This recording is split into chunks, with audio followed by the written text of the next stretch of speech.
मेंढक और बैल की कहानी। बहुत पुरानी बात है।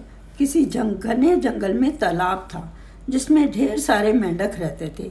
उन्हीं में से एक मेंढक अपने 3 बच्चों के साथ रहता था।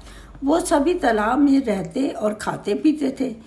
उस मेंढक की सेहत अच्छी खासी हो चुकी थी और वो उस तालाब में सबसे बड़ा मेंढक बन चुका था। उसके बच्चे उसे देखकर काफ़ी खुश होते थे। उसके बच्चों को लगता था कि उनके पिता ही दुनिया में सबसे बड़े और बलवान हैं। मेंढक भी अपने बच्चों को अपने बारे में झूठी कहानियां सुनाता और उनके सामने शक्तिशाली होने का दिखावा करता था। वह मेंढक को अपने शारीरिक कदकाठी पर बहुत घमंड था। ऐसे ही दिन बीतते गए। एक दिन मेंढक के बच्चे खेलते खेलते तालाब से बाहर चले गए। वो पास के एक गांव में पहुंचे। वहां उन्होंने एक बैल को देखा और उसे देखते ही उनकी आंखें खुली की खुली रह गईं। उन्होंने कभी इतना बड़ा जानवर नहीं देखा था। वो बैल को देखकर डर गए और बहुत हैरान हो गए। वो बैल को देखे जा रहे थे और बैल मजे से घास खा रहा था। घास खाते खाते बैल ने जोर से हुंकार भरी।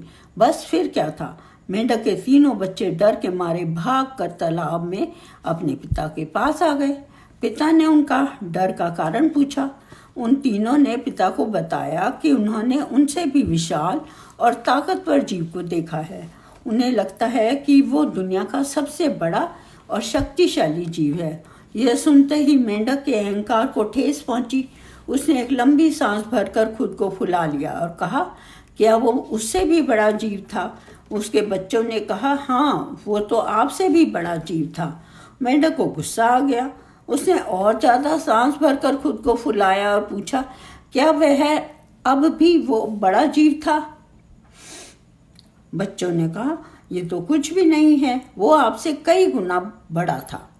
मेंढक से यह सुना नहीं गया। वह सांस फुला फुलाकर खुद को गुब्बारे की तरह फुलाता रहा। फिर एक वक्त आया जब उसका शरीर पूरी तरह फूल गया और वो फट गया और अहंकार के चक्कर में अपनी जान से हाथ गंवा बैठा। कहानी से सीख, कभी भी किसी बात का घमंड नहीं करना चाहिए।